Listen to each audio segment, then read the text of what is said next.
Bom, e se você assistiu o vídeo completo da avaliação do Jeep Commander, esse vídeo aqui vai estar lá no final dele também, mas você pode assistir ele separado por aqui. E antes de começar, eu quero lembrar você para se inscrever no canal, para ativar o sininho para receber os vídeos em primeira mão e deixar o seu like. O seu like é muito importante, o seu compartilhamento também. Por quê? Porque o YouTube vai entender que o canal está sendo assistido por pessoas que gostam desse conteúdo e vai mostrar a gente para mais pessoas. Bom, vamos lá.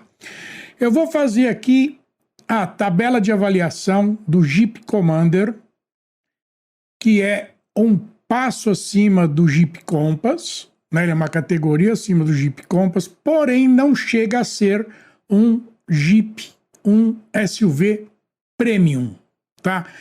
Eu classifico ele aqui como um SUV médio, de porte médio, de categoria média, né? Por quê? Porque você tem outros SUVs de categoria Premium que não dá para comparar com o Commander, por exemplo, né? É outra categoria. E aí você vai falar, mas com que categoria, já que estamos falando de categoria, você dá essas notas? Bom, eu tenho 30 anos, mais de 30 anos como jornalista de tecnologia, tenho mais de 10 anos, mais de uma década como jornalista de automotivo, e unindo essas duas coisas, eu me sinto tranquilamente à vontade para fazer essa tabela de classificação que eu faço dos carros, que vai de décimo em décimo, de 0 a 10, de décimo em décimo, tá? Então aí, vamos começar com o Jeep Commander. O design dele. Se você comparar com o Jeep Compass, ele é um pouco mais alongado, ele tem algumas diferenças, mas para o leigo, para a pessoa que está andando na rua, que não se liga muito em carro, ou então mesmo quem se liga, precisa olhar embaixo para ler se é Commander ou se é Compass, né? Quer dizer, eu pela experiência, e muita gente também, bate o olho e fala, esse é um Commander, esse é um Compass. Mas para o grande público, isso não faz muita diferença não, e eu não estou falando isso da boca para fora, eu estou falando isso porque eu perguntei para várias pessoas, eu tive um fim de semana numa festa com mais de 200 pessoas no interior de São Paulo, fui com ele, pedi para parar num lugar privilegiado na festa, eu parei praticamente dentro da festa com ele, ficou como se fosse uma exposição, inclusive, e eu perguntava, você gostou daquele carro ali? Carro aquele? A maioria falou Compass, né? Olhando assim de primeira. Por isso que eu dou uma nota nele de 8.8, quer dizer, ele não se destaca muito em relação ao Compass, né? Então, por isso que a nota de design dele é 8.8. Interior dele é bem bacana, é bem legal. Couro, tem soft touch, tem material macio espalhado pelo carro inteiro. Esse não é o melhor problema, por isso que eu dou um 9.1 para ele. Conforto na cidade, 9 é uma nota excelente para ele, porque ele anda bem, ele enfrenta bem as lombadas, enfrenta bem valetas, enfrenta bem buracos, e a gente não sofre muito dentro dele não, quer dizer, quase nada, nem percebe quase, né? Na estrada é a mesma coisa, viajar com ele é muito gostoso, é muito bacana, por isso que eu dou 9 nas duas, na cidade e na estrada tem um 9, tá uma nota excelente para ele. Agora, ele tem os bancos extras, né? Aqueles 2 bancos lá atrás, que o Compass não tem, mas ele tem lá no porta-malas dele. Que nota que eu dou ali? Eu dou nota 5. Tá? Por que nota 5? Quem viu o vídeo, quem vai assistir o vídeo, por exemplo, da parte interior do carro, ali atrás, sinceramente, não dá para 2 adultos andarem nem período pequeno, nem período curto, nem trajeto curto, perdão, né? Fica praticamente impossível de andar ali atrás. O teu corpo fica parecendo um N ao contrário. Você fica com o joelho na altura do peito. Quer dizer, você não tem espaço para as pernas de jeito nenhum. É muito complicado. Aí você fala, mas é para criança, criança adora ali. Não, mais ou menos, não adora não. Eu coloquei crianças ali de 7, 8 anos para andar lá atrás, afiveladas com cinto, tudo bonitinho, elas não gostaram nada. Por quê? Porque pela altura da criança, ela fica com o banco da frente na altura da vista. E uma delas me falou o seguinte, a gente fica meio sozinho lá atrás, não é legal não. Não gostamos não gostei não. Eu me senti meio sozinho lá, não dava para conversar com vocês, era difícil de entender. Então, esses dois bancos, aqui no Brasil, realmente nenhum carro com dois bancos atrás pegou aqui no Brasil. Outras marcas já tentaram fazer isso também, foi um fracasso. Não pega, não adianta. Aí eu conversei com pessoas que têm Commander, se elas usam esse banco para transporte de passageiros. Não usam. Elas simplesmente deixam os bancos rebaixados na altura do porta-mala e usam o porta-mala total dele, que aí é bem bacana, aí é bem grande, ou o porta-mala, né? Agora, os bancos são para ficar deitado, quer dizer, então não faz muito sentido ter um automóvel desse de 7 lugares aqui. Tá? Adulto não vai, criança não gosta, adolescente então piorou, porque os adolescentes são todos grandões hoje em dia, né? Também não vão. Então,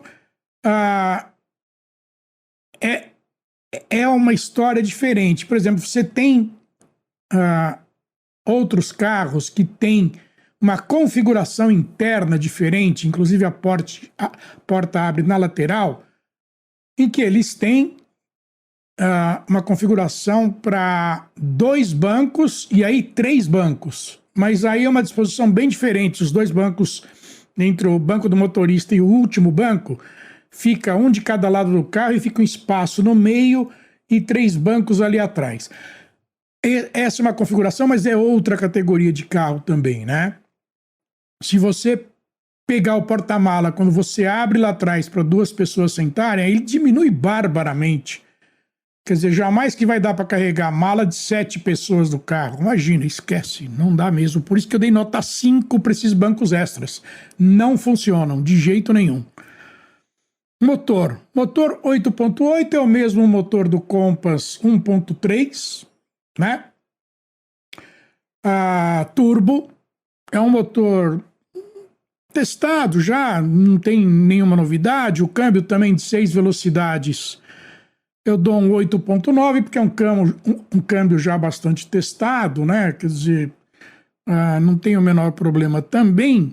Agora, voltando no motor um pouquinho, o motor é o mesmo do Compass, como eu já falei, e não tem nada de diferente. É o mesmo do Compass, é o mesmo do Renegade, quer dizer, para um carro desse que é maior teoricamente que o Compass e tudo mais, deveria ter um motor um pouco mais bacana. Ele tem 27 quilos de torque também, é o mesmíssimo, uma coisa, não muda nada do Compass, né?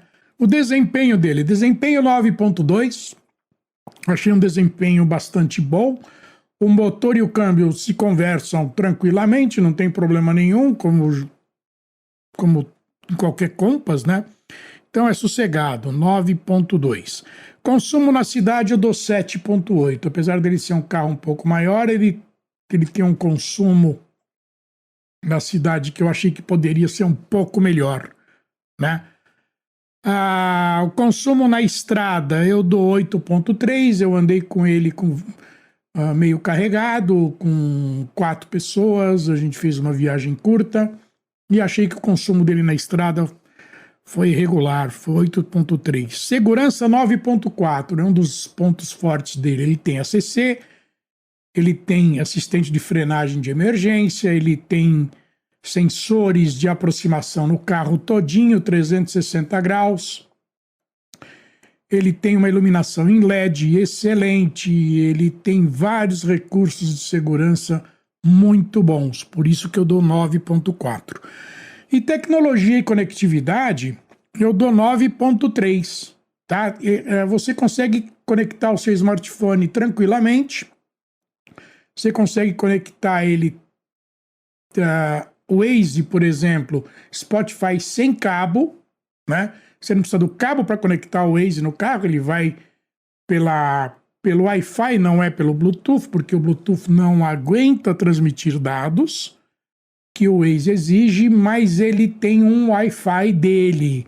O Commander tem o Wi-Fi dele, em que ele é disponível. Se você quiser, você pode assinar esse Wi-Fi, e aí você tem inúmeros serviços atrelados a isso. Além do Wi-Fi do teu celular, você tem o Wi-Fi do Jeep também, né? Por isso que ele aguenta a transmissão de Apple Car ou Android Auto sem cabo para o Waze, por exemplo, tá? Ele não vai usar o consumo de dados do carro, ele vai usar só o Wi-Fi interno do carro para transmitir esses dados, que é muito diferente do Bluetooth, que ele não aguenta, né? Eu queria ver mais algumas coisinhas aqui com você, que é o seguinte. Eu já falei do motor, que ele é 1.3, né? Ele é 16 válvulas, ele é turbo injeção direta, ele é flex, tá? Álcool e gasolina. O carro que ficou comigo, ele ficou um carro completo com álcool e não com gasolina. O torque dele é de 27,5 quilos. Câmbio automático de 6 marchas. Direção eletroassistida. Suspensões dele é McPherson. A dianteira e a multilink traseira, a mesma coisa do Compass. Os freios a disco ventilados na dianteira e discos sólidos na traseira. Tração dianteira. O entre-eixos dele é bem bom, é de 2,794 milímetros, né? E a dimensão completa dele, o comprimento é de 4.796 milímetros, 1.859 milímetros de largura e 1.680 milímetros de altura.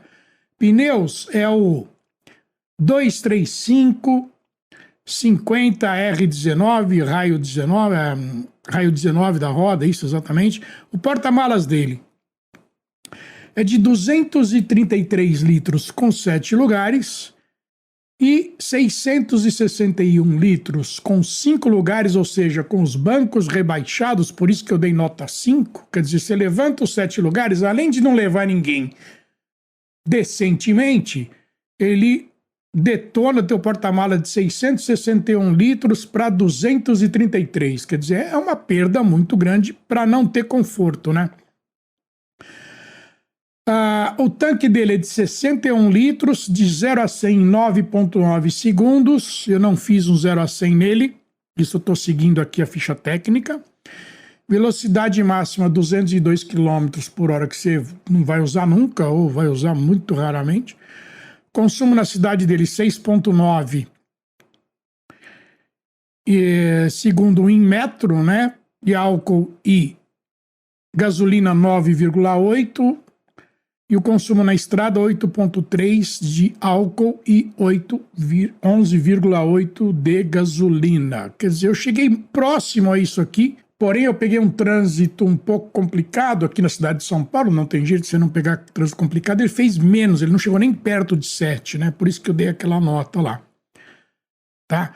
E esse modelo que eu peguei, que é o Limited, é isso. E se você não viu o vídeo de avaliação completo, eu te convido a ir lá, dar uma olhada. Tá? Você tem mais outros vídeos aqui, que é só do interior, que é só de conectividade, é só de parte externa dele mais motor. É bacana, você vai me ver entrando e saindo, por exemplo, do carro lá no 7º banco atrás. Você vai ver que não é uma operação fácil também, e foi por isso que eu dei 5 nesse quesito dele. Agora, você vai me perguntar o seguinte, vale a pena comprar esse carro?